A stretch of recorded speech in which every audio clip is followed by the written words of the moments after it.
Hokinikso quacks, is doing kohki, nahkumi, Nitaniku Stephen Davis. Nitumachtutu, Anumamskapi Pikani, Pitsitski Omaxikoi, Otekstakix. Nitumachtutu, Kovichasho Yate, Tamisitiko, Ampechuashte. Good morning, hello, my relatives. I'm Stephen Davis. I'm a descendant of the Amskapi Pikani and a member of the Lower Brule Sioux tribe of South Dakota. Open with this slide. Many times when I'm presenting at Montana State University, I'm a proud Bobcat, second generation, born and bred, with my parents both being the first generation in their family to leave their rural tribal communities and pursue higher education at Montana State University. For those of you who are familiar with our campus and our beautiful new American Indian Hall, they met in the old American Indian Council room, the basement of Wilson. And so I recognize my place as but one generation in a much larger narrative. But I recognize that while I'm Montana State, my relationship with land acknowledgement specifically has been continuously evolving. I remember the first time I heard one and thought it was really cool to hear our ancestry and our relatives acknowledged before presenting at Montana State University Research Conference. But then I've become to recognize as I've grown, as I've started my academic journey, just the divergent worldviews and this great divide between our indigenous ways of knowing that our speakers have been pointing to, and recognize that our territories expand far beyond the borders of this current reservation, or at least even the rigid borders as they're understood by others. And so I find myself wanting to start instead of starting with who I am, but invite you all into, as relations, whose I am. Nach Anasta Oxitumu, Cynthia Kip. This is my dad's, this is my maternal grandmother. Many of you knew her, a strong, beautiful Pikani woman. And on my lower Brule, Lakota side, Sikancha Lakota, is my grandpa, Lawrence Avery Thompson, the first. From these two, I get my mixed ancestry, which can be traced back to first European contact with the Lewis and Clark expedition that was coming through South Dakota, and some of the first cattle drives that came north into Pikani territory. From my grandfather, I was just reflecting with a relative yesterday. From him I learned he had what our relatives might call the horse medicine.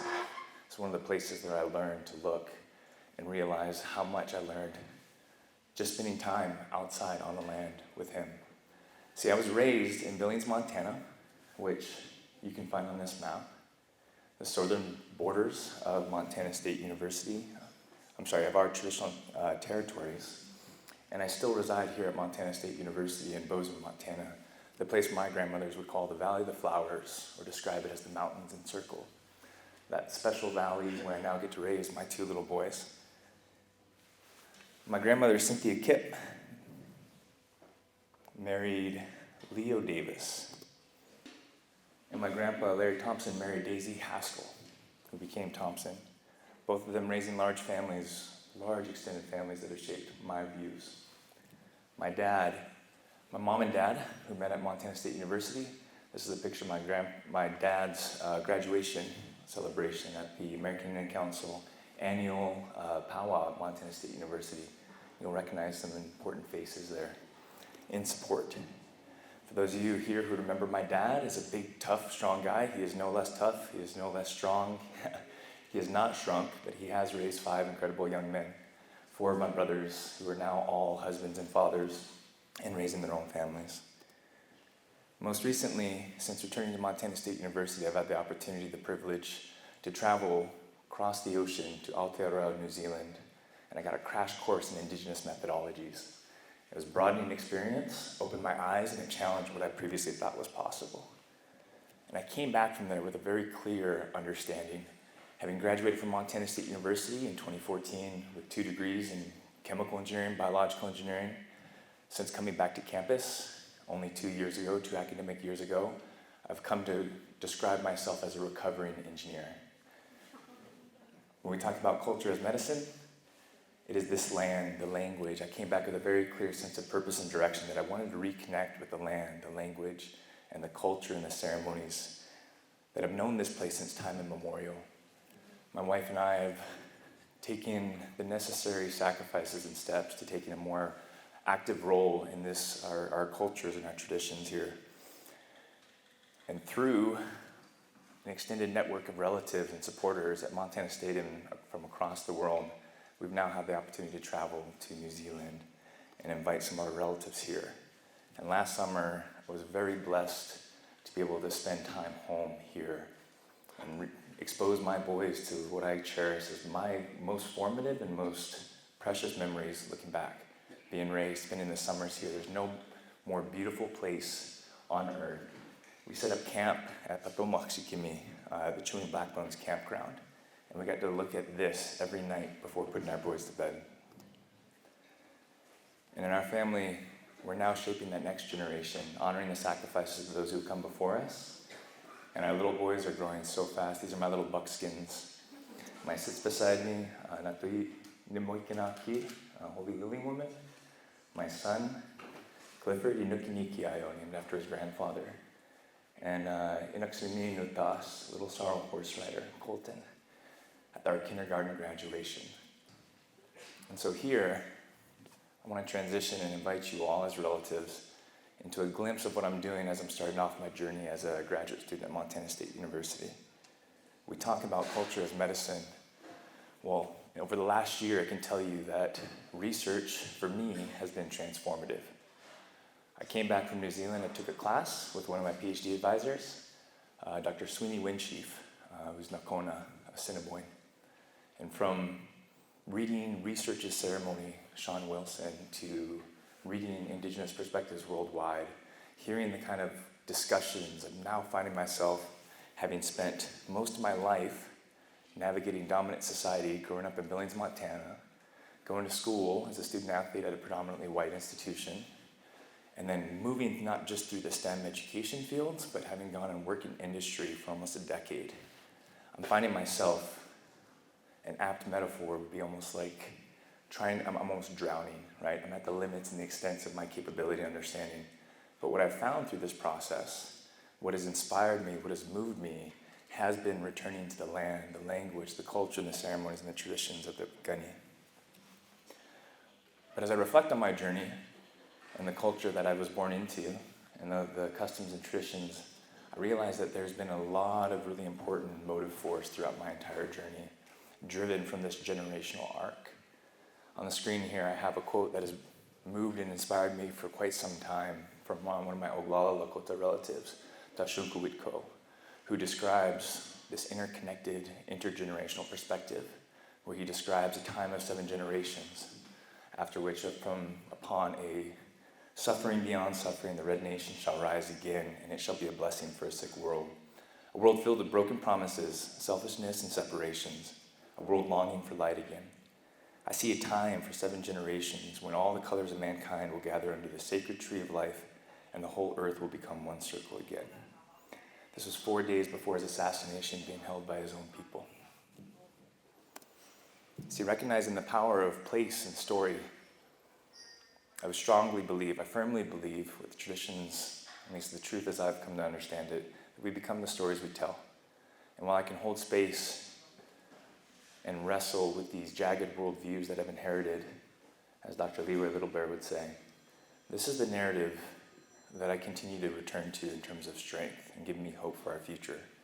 Recognizing my place here in higher education, building capacity aligned with the vision, mission, values, and the precepts of BCC, where we're trying to build capacity, recognizing this interconnected, intergenerational, and interdisciplinary perspective, because we are just one part of a much larger narrative that dates back to time immemorial and whose relationship to this place persists to this day. See, I want to honor the sacrifices of the previous generations by shaping the next generation at Montana State, and I extend a hand of invitation to all who are aligned in that mission. Because as my grandmother, Cynthia Kipp, would make sure we understood in no uncertain terms why Montana is known as the last best place. It's because of the sacrifices of our ancestors. And while I can hold space for certain narratives, the ones that I continue to return to is this one of strength, moving away from this Western deficit model concepts, recognizing that our ancestors had us in mind. Speaking to my next generation, my colleagues, my relatives here who are also pursuing that next generation of advanced degrees through higher education systems and having to navigate complex systems, to have to bear the burden of a bicultural accountability in a system, in a curriculum where we don't see ourselves represented. I return to this knowing that it was 7 generations ago, that our people came to the table as sovereign nations, right? We cannot be defeated militarily. They had to target systematically to eradicate our food systems, our language, our culture, residential boarding schools. But from this position of strength, from this position of hope, our ancestors secured these promises of healthcare, of education, and the general welfare of their descendants. And while we can all be honest in recognizing the shortcomings of the fulfillment of those promises, I think becoming the stories we tell, we hold the key to the future and we hold our pens in our hands. See, at Montana State University, we have our strategic plan called Choosing Promise, meaning we're not chasing privilege. And this, year after year, serving now for the last 2 years on what we call our Strategic Planning Council, this is what we put forward as our number one goal in terms of our vision, mission, and values as a land-grant institution. We're looking to broaden access and success for all of the students. But I have to hold space and hold this intention while we can hold up with all the due diligence and respect, all the appropriate reverence and respect, this narrative of a land-grant institution being an inspirational and aspirational model. Meaning at Montana State, if you ever visit, you'll hear us talk about our status as a land-grant institution, which was brought into being by the signing of the Morrill Act, a series of 3 separate legislation acts, all passed in rapid succession, that created opportunities for the working class, specifically the sons and daughters of the working class, which is the first time in the United States legislature that you ever hear the terms daughters. Because this was a radicalized idea, a revolutionary idea in which at the time when education in the old European customs, in the old Western ways, was reserved for the elite, right? Privileged white landowning men would go into the professional schools studying law, medicine, or engineering. We created an act here in the United States to create opportunities for the working class, for all people, even at a time when our people were not yet recognized as citizens. Thankfully, there are a number of indigenous scholars, activists, and journalists who are highlighting this narrative and speaking truth to power as we have to hold intention and wrestle with the legacy of the land-grant institution, because these congressional acts created the initial endowment funds that helped start a land-grant institution. For those of you who aren't familiar, my relatives north of the Medicine Line, we have an institution, at least one land-grant institution in almost every state, that was funded initially through these initial seed endowments created through the Morrill Act.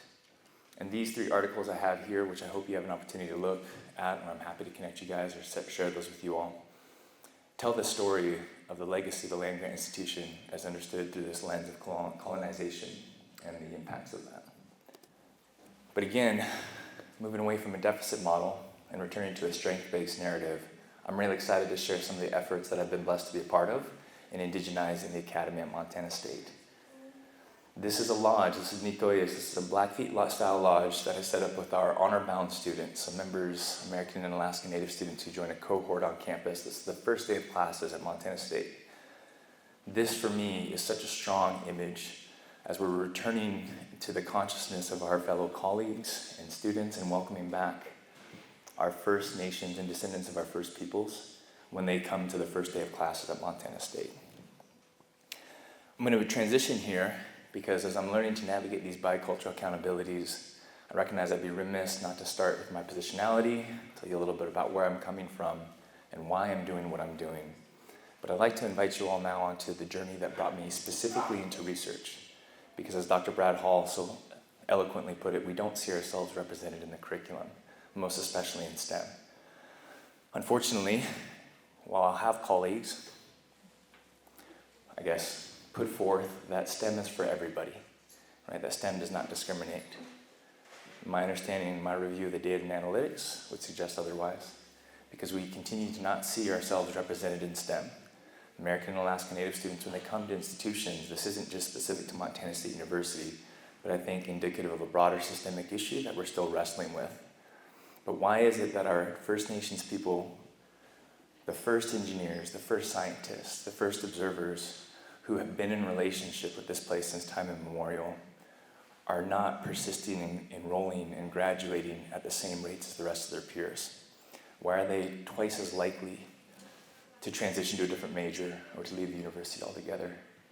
And while I don't think there's any shortage of reasons that can explain why those people who leave, again, what I've been most inspired by, what I've been most moved by, and what I continue to work towards are those success stories. And what I find in those success stories, the common thread that weaves all of them together is relationships. And so when I transitioned to this part of my presentation for many of my colleagues back at Montana State, or when I last presented my research at an engineering education conference, I extended an invitation for them to enter into our relational worldview, where we view each other as relations. And this concept of relationships extends not just to here and now, but as my Oglala Lakota relatives taught me, and as our Bikani teachings tell us, those relationships expand across space and time, right? To the generations before, the 7 generations before, the 7 generations that have yet to come. But the sense of kinship also extends to the here and now, to transcend these boundaries of space, to include not just the sky and star beings, the Natusi beaks, Pumit beaks, the Sahpumit beaks, the Suit beaks. We recognize ourselves as relatives where we see the entire world as dynamic and animate. Montana State University specifically, is uniquely positioned within academia, I think, and have a higher obligation and calling. I say to my colleagues, we are honor bound. In the state of Montana, we have this constitutional provision called Indian Education for All that has been implemented at the K through 12 level. And while I can admire the intent and efforts of our colleagues and the sacrifices and the hard-fought won battles to bring ourselves into the curriculum at the K through 12 level, my advisors, my colleagues and I, we might also have some loving critiques. And I also recognize that while we've done well, we still have a lot of good work to do. But this initiative, if you read this, every Montanan, whether Indian or non-Indian,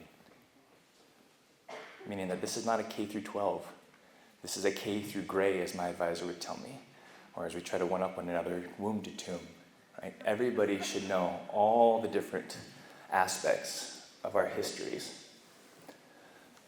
So this is where I entered into relationship with who I now find as my 2 PhD advisors. And I want to tell a story about how I eventually was invited in to a place of research where 10 years ago, having graduated as a Montana State University chemical and biological engineer, knew at least one thing was for certain: I was not headed towards research. Despite being on a career, developed my entire life to succeed in academia and having been rewarded for that.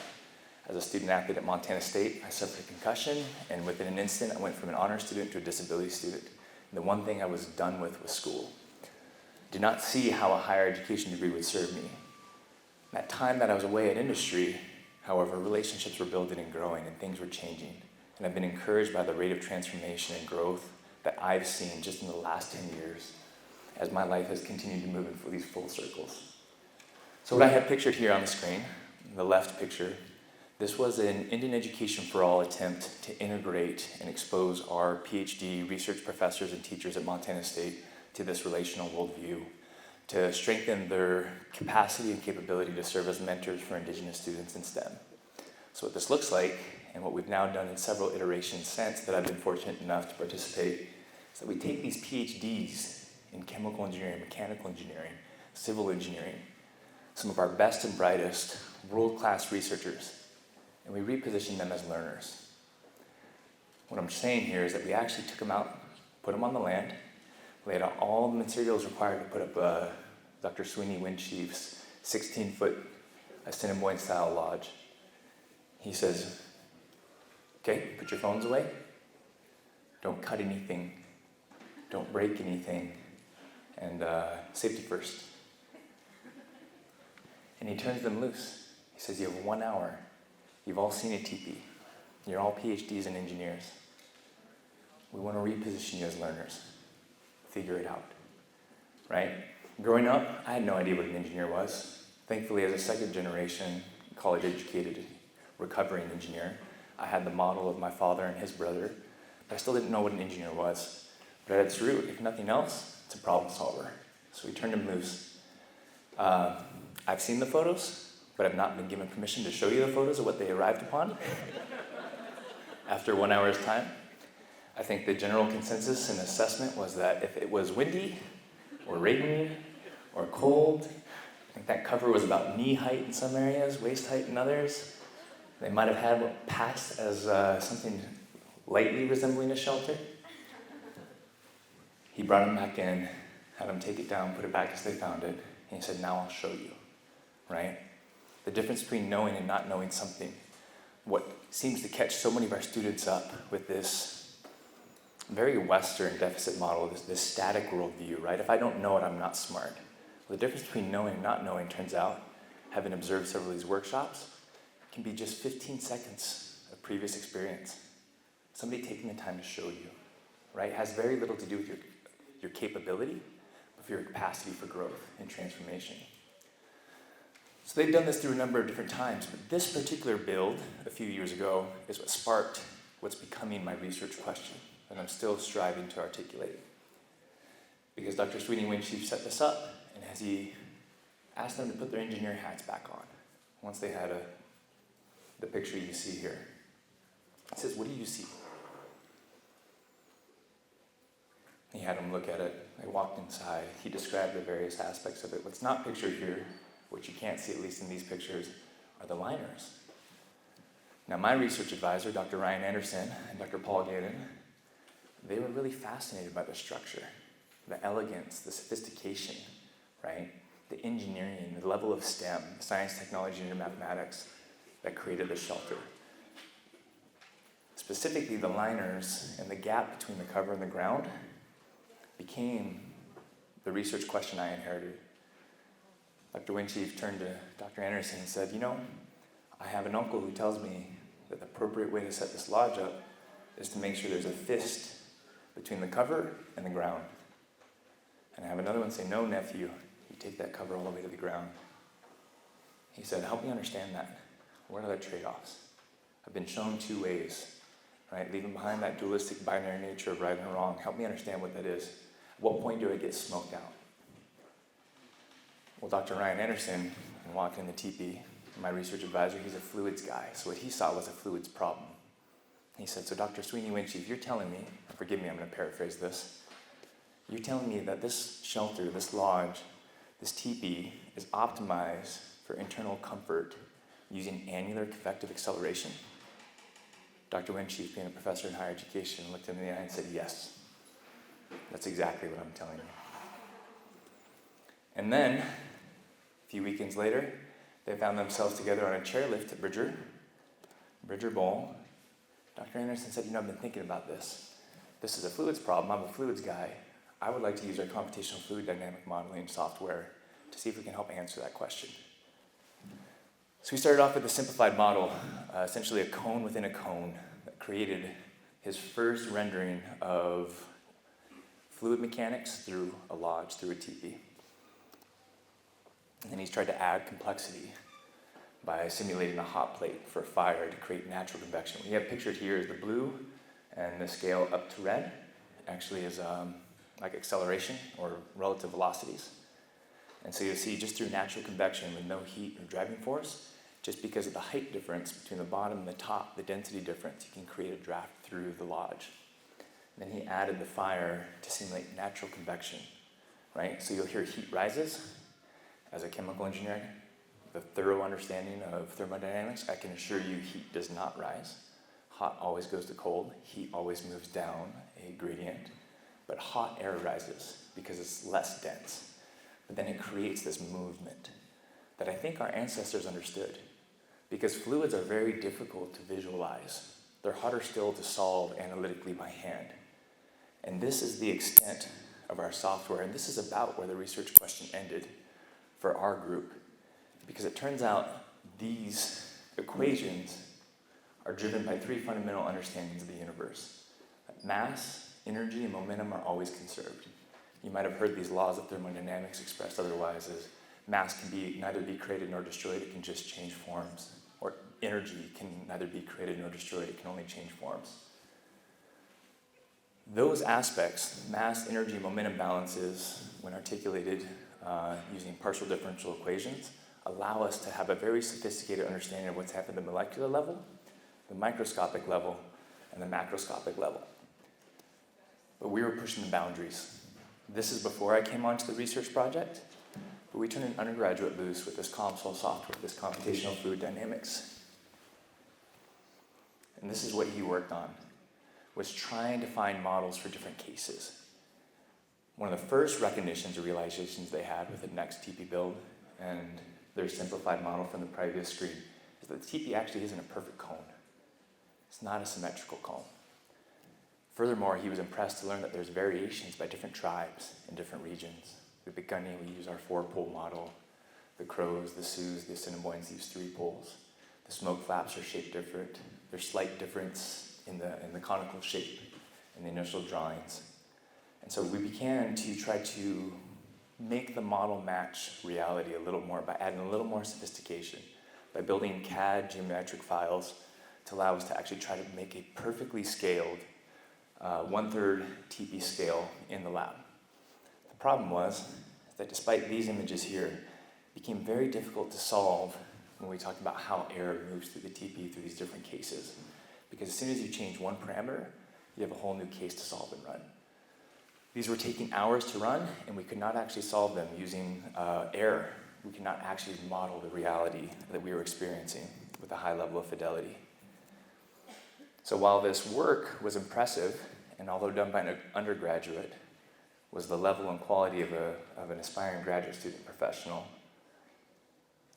we kind of came to the extent of our ability to model this. And I can assure you once again that the ability to actually take pen and paper and solve these equations are harder still. So having now returned from New Zealand, having returned to Montana State University as an employee in the Honors College, I've been offered an assistant teaching professorship as an instructor in chemical and biological engineering. They had been extending an invitation for me to join research, but once again, I could not see myself in the research, but I was beginning to see myself in the curriculum. Furthermore, from the encouragement and the mentors that it was gathering from across the oceans, I saw for the first time how indigenizing engineering education, changing not just what we teach, but why we teach, and how we teach our next generation of problem solvers, that was something I could reconcile the sacrifice for. So now I'm going to move into giving you a little glimpse of the research, because now I find myself having challenged to the extent of my capabilities to have to rise to the level of rigor and academic standard as a chemical and biological engineer. So I'm working towards publication because when answering the research question of whether or not the difference in the cover height of fist versus taking it to the floor would smoke out the occupants, turns out that's a really difficult research question to approach analytically by pen and paper or computationally using this software. So what you have pictured here in the middle is where we've arrived, where we landed. So if we can't solve it by paper, can't solve it with computers, we're going to have to do experiments. Well, our first attempt to try to visualize fluids in a full-scale canvas-style lodge, Assiniboine style, using smoke grenades out on public land, we realized you didn't have enough control over the variability. The wind is shifting, the clouds go over the sun. The ability to create a reproducible and repeatable data set was very challenging. So we got a little creative. This is a picture of the laboratory that I've been working in now for one whole semester, where we were trying to figure out a procedure. Apologize here for the poor lighting. I'll describe what we have here. We have a series of box fans set to the back of the lodge to simulate the prevailing westward winds. We have a fog machine that allows us to visualize the fluid flow. We took a laser sheet to illuminate a single plane along the center axis. We used a plastic TP cover modeled exactly to a 1/3 length scale. And we put in a series of liners in there. And we put a hot plate in there so we could simulate the effects of a fire. And for the first semester that I was involved with this project, I thoroughly enjoyed it because it was play, it was exploration, it was curiosity. While others would be going in and out of the lab to collect their biological specimens or to go run their high temperature analysis of what's going on with chromium vaporization, everybody who came in and saw this project wanted to know more. So we started with what we called isothermal investigation. So when you do a modeling approach, whether experimentally or computationally, you want to start with the simplest one possible. Because the ultimate truth, I think, or one thing that I've ultimately reflected on in this pursuit of truth and learning, is that all models are wrong, but some are more or less useful. That was something a complex engineer in my first year in industry shared with me. But we wanted to start with the simplest case. The same approach we would use to solve it by pen and paper or by computer, we wanted to replicate experimentally. And so we started with no hot plate, no fan, and we just lit up the fog machine and turned it loose. And we observed what was happening. Because in a short period of time, just a few hours in the lab, we were trying to catch up to the countless tens of thousands of observations from thousands of different perspectives across thousands of different years to understand what was happening in the lodge, how the fluid was flowing. We slowly added complexity by adding the fan, by adding the hot plate, and then by changing the configuration and setup of the smoke. But every time we did that, we created a different data set. What we positioned here, directly perpendicular to the setup of the laser sheet, was a high-definition camera that we tuned and focused in to focus on that laser sheet of illuminated fog. We wrote a program with the help of ChatGPT, a couple of simple chemical engineers needing some artificial intelligence help, to go pixel by pixel, frame by frame, to quantify the brightness, to understand how the smoke was moving through the lodge. Now this slide, I'm not going to go into too much detail because I'm going to assume that we all have a little bit of familiarity with the setup of our lodges. But we had noticeably different behavior of what was going on with the fluids above the liner and below the liner. And so that's what we decided to study a little further. This region below the liner, this region above the liner. And then we wanted to look at it holistically. This is essentially what a series of experiments would look like when we had the fog machine set up outside and we let the wind carry it in. You can see that the brightness, as the light reflects off the fog machine, allowed us to read a signal and to go again, frame by frame, pixel by pixel. We changed the experimental setup moving forward because we were realizing we were having difficulties repeating the same peak concentration. And so then we began to smoke out the lodge with fog machine pipe, or the fog piped into the lodge. And we had the video sped up here. So now we had these incredible data sets where every experiment was run in triplicates. We're getting these curves. The concentration of smoke as measured by brightness and how that tended to dissipate across time. Now initially, we really struggled as to what we were measuring and why. Right? Given an near infinite data set, even confined to an experimental TP, what do you measure? What's relevant? What's important? What parameters impact the system? Like temperature, pressure, velocity, density, viscosity. What do we measure? I think we spun our wheels on that for quite some time. We had no shortage of data. We had no shortage of theory. But what were we doing and why? And I think this is where I started to have the synapses fire. This is where I think my dreams kicked in and my subconscious was working on the problem.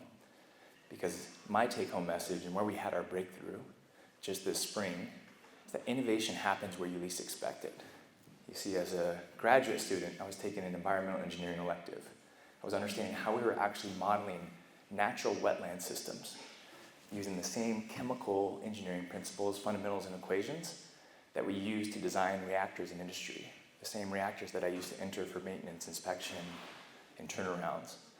Those same fundamental understandings of mass, energy, momentum balances can help us have a very sophisticated understanding of the world. I was sitting in a natural treatment systems class where plots similar to these were put on the screen. And you'll notice at the bottom right, I won't bore you with the theory because that's also pushing the extent of my capacity to understanding myself.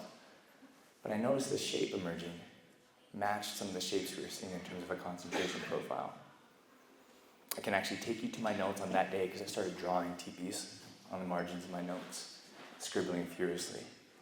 But I recognized, okay, I think we might be onto something. When I say new, I mean this is my first semester of graduate school that I'm in. I have no business standing up here talking like I know anything yet. I'm working towards a publication, But I went to my advisors and I said, I think we're approaching this wrong. I want to shift our approach. I want to measure this differently. I want to go about this differently. They gently pushed back. They firmly pushed back. But I told them, no, this is something I really think we're onto something. You know, I was reflecting at the start of this conference, walking in this room. It's so good to be here. And I'm probably out of step here, but don't want to go any further without acknowledging how good it is to be here for such a good occasion. The last time I was in this room, I think was the last time I hugged my grandmother. And the last times I've been to this room have been for funerals. And unfortunately, the other breakthrough for this research happened on a drive across the state, because unfortunately, one of the few times that we're together as families for funerals. But that gave me 6 to 8 hours of driving time with my little brothers, who are also engineers, but in completely different disciplines. We spent the car ride talking about what we're working on. As a new engineer in industry, he was designing heating, ventilation, and cooling systems for industrial buildings, commercial buildings, residential buildings. I started talking about my research. I started talking about the brilliance and sophistication, the engineering of our lodges. I was describing about how the fluid would flow, the air would flow, driven by these natural convective systems.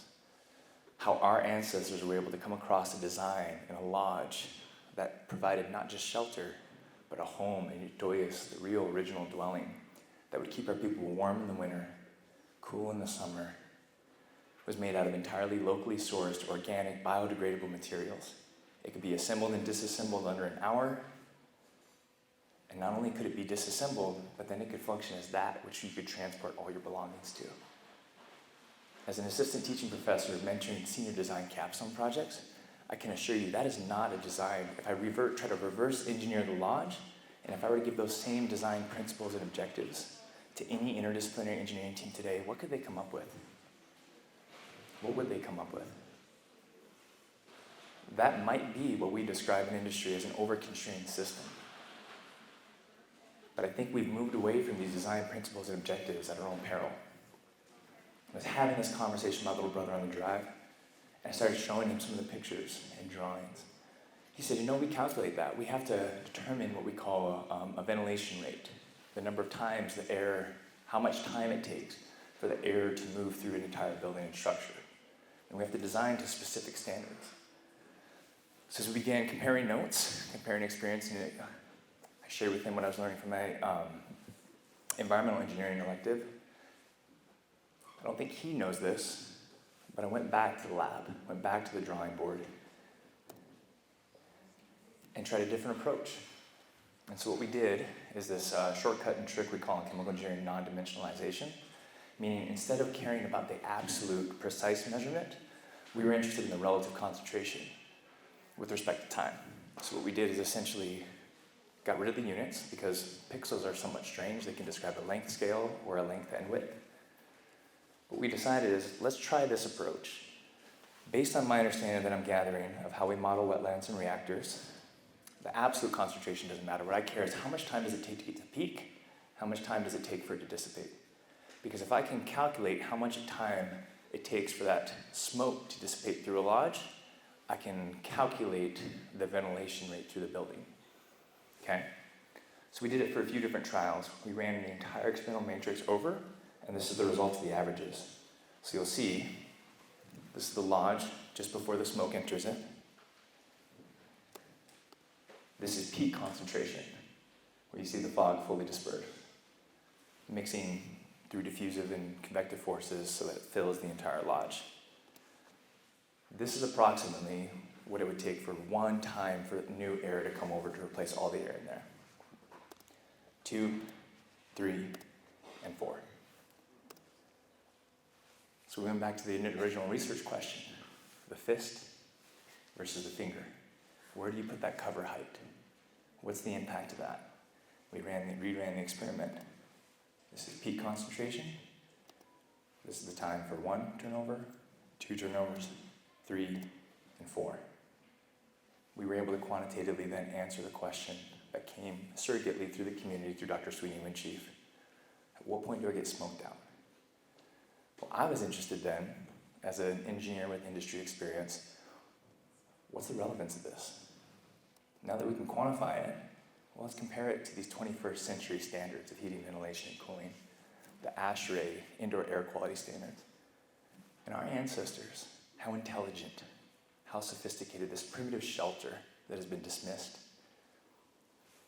can meet and exceed 21st century heating, ventilation, and cooling standards for indoor air quality without any burning of fossil fuels, without any forced convection, relying simply on the natural convection that I'm confident our ancestors observed as how the air interacted with the hills and the mountains, that they saw over tens of thousands of years as they were in the lodge cutting tongues, watching the smoke, as they watched the grass move.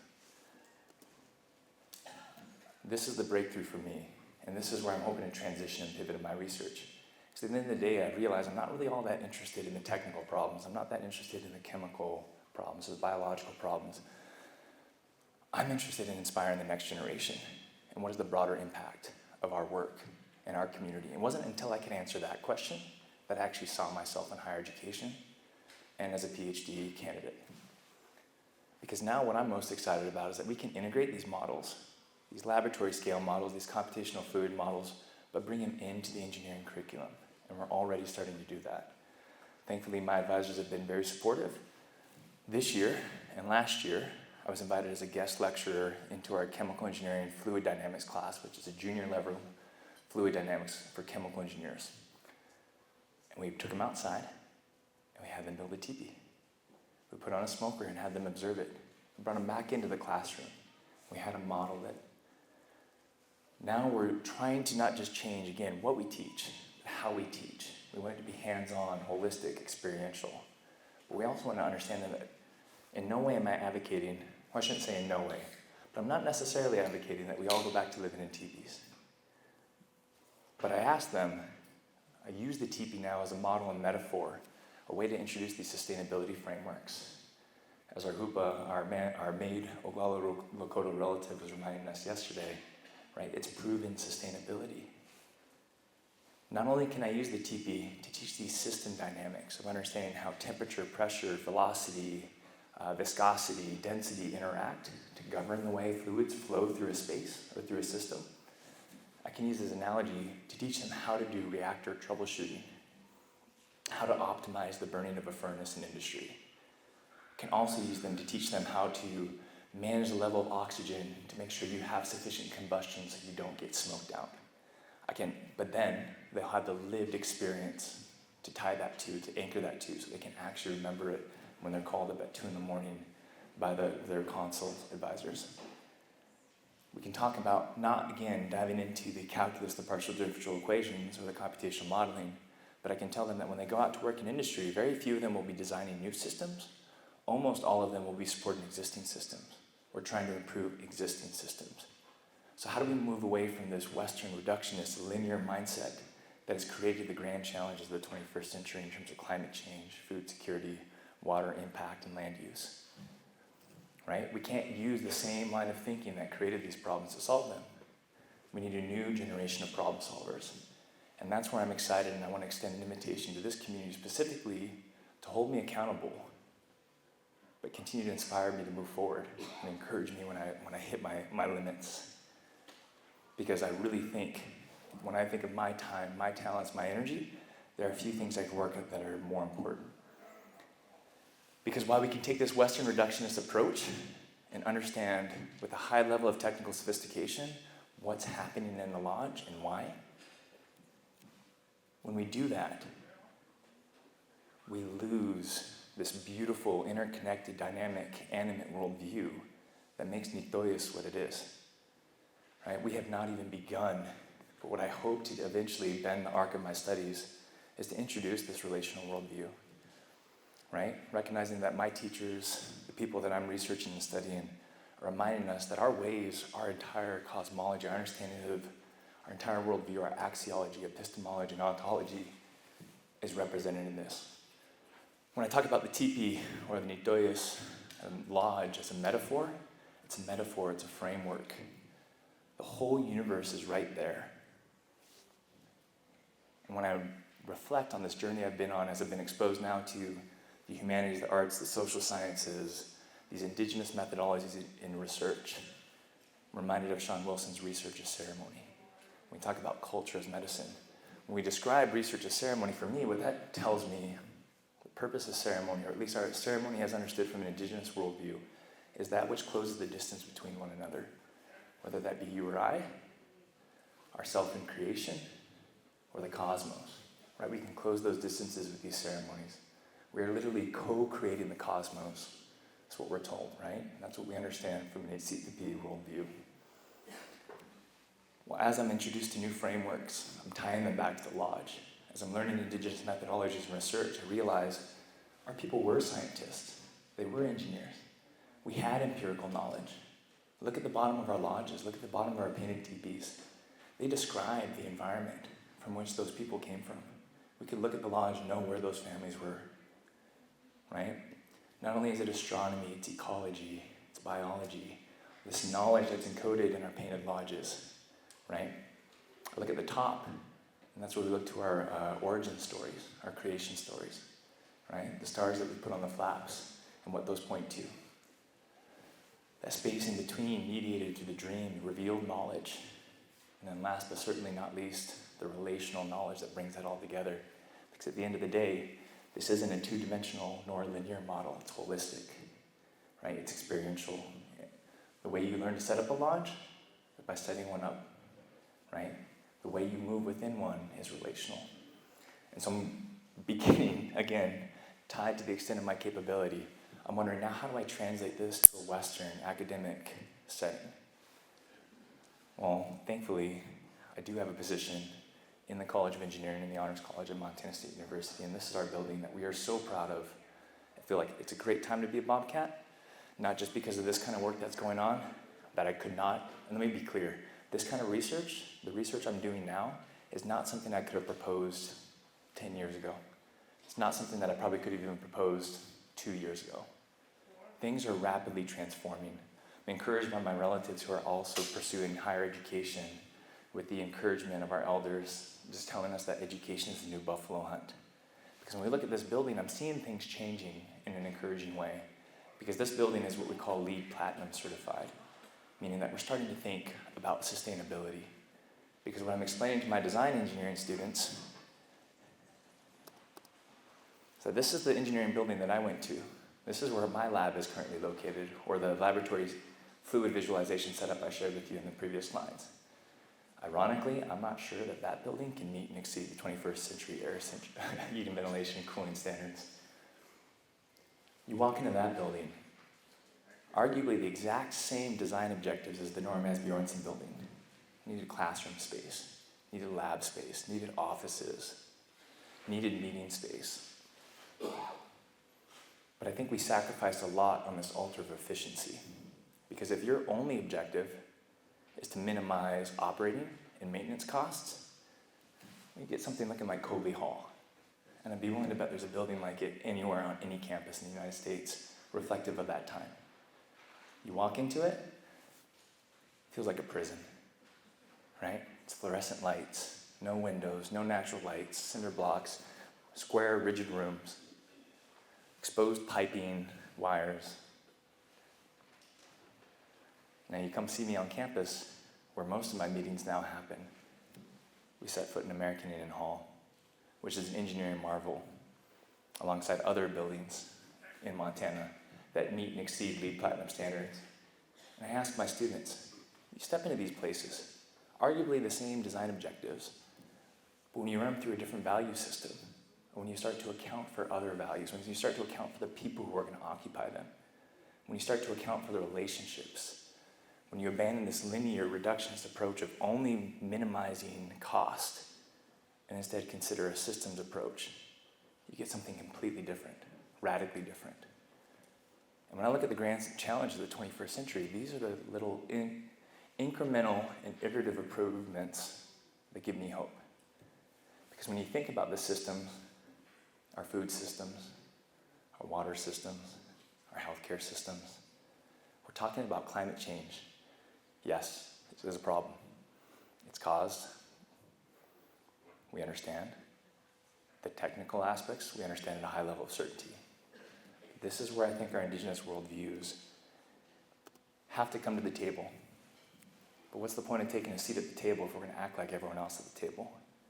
So now I'm finding the encouragement. I'm taking forward this ancestral knowledge and wisdom that we've been entrusted with into these spaces where we're trying to honor the sacrifice of the previous generations in shaping our next generation of problem solvers. Before I close here, so picture my little boy coming to see me at my new office, right?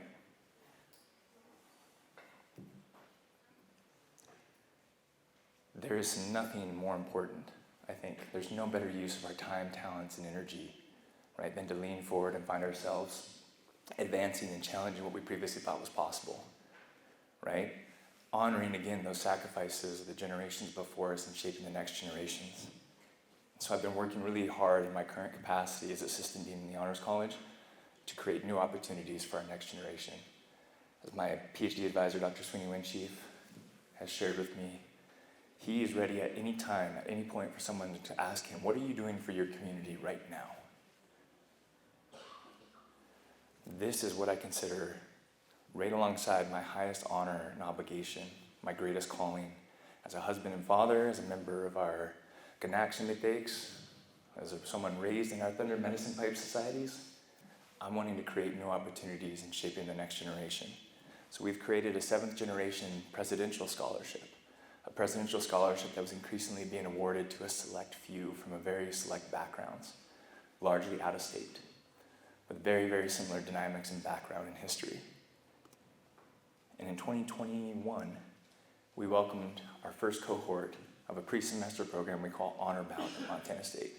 Originally proposed as Honors Bound, but acknowledging our legacy as a land-grant institution, made a slight twist on the name as we dropped the S, because we are honor bound to our descendants. That year, we welcomed 4 students, bringing them to campus early, connecting them with their support network, getting them plugged into research war. Pictured here, 3 years later, are 2 of our Udall scholars, Dorian Kaiser from Wolf Point, Montana, who's going to transform mental and emotional health and well-being in rural and frontier communities. Andrea Storer, Alaska native, Inupiaq, who wants to be a pediatrician one day and go back and serve her Alaska native communities. The next year, we doubled in size for our pre-semester program. And this last year, we doubled again. And what we're finding is that when we shift the model to prioritize relationships, to prioritize and focus our students' well-being, recognizing that we can't just build capacity in research, but we have to invest in the relationships, recognizing our next generation as our future ancestors. This is the model my colleagues at Montana State have been using to indigenize and pursue indigenous accreditation. These paths to student well-being, where we're introducing them, we're equipping them, or we're introducing them, we're engaging them, equipping them, before then we're asking them to reciprocate. And we're meeting them where they're at and facilitating the journey of learning and transformation. Because at the end of the day, I think it's so fitting and appropriate to get to where I get to call home, where I get to raise my boys, the place my grandmother called the Valley of the Flowers, that sacred valley where the mountains encircle, the place that we've known as home since time immemorial, is a place dedicated to higher learning and education. And I'm encouraged and inspired all the more, and I need your help to help motivate and inspire our next generation of students to see themselves in unexplored territory, to be in places where we haven't previously been welcomed, where histories have been erased and excluded. Because even when we start small, and every person just brings one other person along, you scale by a factor of 2. And so far at the Honors College, we've seen that near exponential growth year on, year out. Because these systematic generational problems, such as these grand challenges of the 21st century, cannot be solved using the same line of thinking that created them. We need a new generation of interconnected, interdisciplinary, and intergenerational perspectives. We need a new type of problem solvers to approach these problems. We need that CTP worldview. We need those indigenous worldviews to transform our communities and nation. I'd like to leave you with the remainder of that comment, that quote that I opened with from my Oglala Lakota and relative, Tashukawiko. In that day there will be those among the people who carry knowledge and understanding of unity among all living things, I salute the light within your eyes where the whole universe dwells. For you and you are at that center within you, and I am in that place within me. We shall be one.